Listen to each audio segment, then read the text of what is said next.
આ તરફ ઝોલાછાપ તબીબોને લઈ સંદેશ ન્યૂઝના હાથે પુરાવા લાગ્યા છે। સુરતમાં રશેઝ ગુજરાતીની હોસ્પિટલે સંદેશ ન્યૂઝ પહોંચ્યું હતું। ગોપીપુરામાં રશેઝ ગુજરાતીની હોસ્પિટલ આવેલી છે। રશેઝ ગુજરાતી બોગસ ડોક્ટરો તૈયાર કરતો હતો।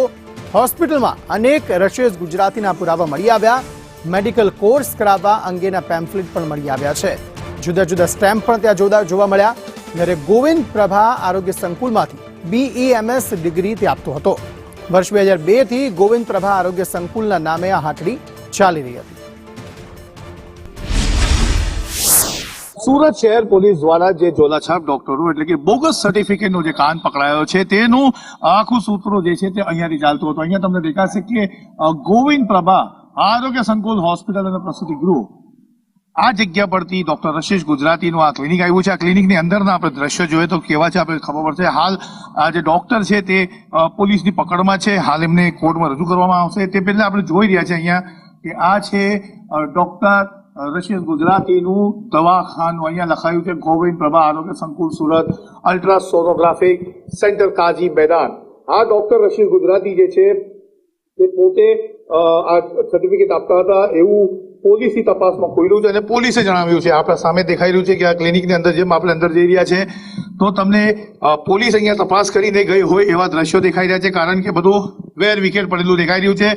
સ્ટેમ્પ દેખાઈ રહ્યા છે, સર્ટિફિકેટ્સ દેખાઈ રહી છે અને સાથે જ અલગ અલગ બીજા જે કાગળિયાઓ છે તે પણ દેખાઈ રહ્યું છે। Council of electro homeopathic medicine ઉત્તર પ્રદેશની પેથોલોજીનું આ એક કપિલ કુમાર અર્જુન પ્રસાદ શર્માનું છે। બોર્ડ ઓફ ઇલેક્ટ્રોપેથિક મેડિસિનનું ગુજરાતનું પણ એક કાગળ દેખાઈ રહ્યું છે। સાથે જ અહીંયા તમને એક સર્ટિફિકેટ દેખાઈ રહી છે। બીજા પેલી તરફ જોશો તો ત્યાં પણ કંઈક કાગળિયા પડેલા દેખાઈ રહ્યા છે। દર્શાવે છે કે પોલીસ હવે કામ કરી રહી છે। મહત્વની વાત જે આગળ કેસમાં સામે આવી રહી છે એ છે કે ઇલેક્ટ્રો હોમિયોપેથિક ચિકિત્સા પદ્ધતિ અંગે BEMS ના ડિગ્રી ધારકો 1 કલાકની પણ ટ્રેનિંગ અપાતી ન હતી।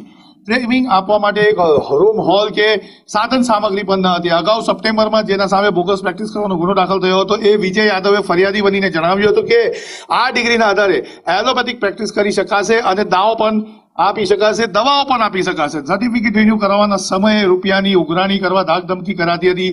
બોગસ ડિગ્રી રેકેટ ચલાવવામાં જે આખું કમિશનનો ખેલ ચાલતો હતો તેમાં કુલ ફીમાંથી 30% રકમ અપાતી હતી। અત્યાર સુધીમાં 1400 થી 1500 લોકોને આ રીતે ડિગ્રી આપી દેવામાં આવી છે। ઇલેક્ટ્રો હોમિયોપેથિકના નામે 1500 જેટલી ડિગ્રી અને તેના સર્ટિફિકેટ જે એનાયત કરી દેવામાં આવે છે। લોકોને પ્રેક્ટિસ કરવા માટે ખુલ્લી મૂકી દેવાય છે। તે સિવાયના શહેરમાં ઝોલાછાપ તબીબો માટેનું અલાયદા આખું નેટવર્ક ઊભું કરવામાં આવ્યું હતું જે હાલ પોલીસ તપાસ પણ કરી રહી છે। પોલીસે જે રીતે દિશામાં તપાસ કરી છે અહીંયાથી અનેક સર્ટિફિકેટ્સ ને કાગળિયા જે દેખાઈ રહ્યા છે જેટલા જરૂરી કાગળિયા જે હતા તે અહીંયાથી પોલીસ લઈને રવાના પણ થઈ ગઈ છે। સંદેશ ન્યૂઝે હાલ તમને આ ગ્રાઉન્ડ ઝીરો રિપોર્ટ બતાવ્યો છે। આ જ ખુરશીના ઉપર ડોક્ટર રશેઝ ગુજરાતી બેસતા હતા। અહીંયાથી જ આખો ખેલ ચાલતો હતો। મહત્વની વાત છે કે ડોક્ટર રશેઝ ગુજરાતીએ થોડા સમય પહેલા પ્રેસ કોન્ફરન્સ કરી હતી પરંતુ ક્યાંક ને ક્યાંક એમને ના ખબર હતી કે પોલીસ જે છે તેના હાથ લાંબા હોય છે અને એમના ગિરેબાન સુધી પહોંચી ગયા છે। હાલ એ પોલીસના આરોપી બની ગયા છે। કેમેરા પર્સન અજીત પટેલ સાથે આઝમ સાલે।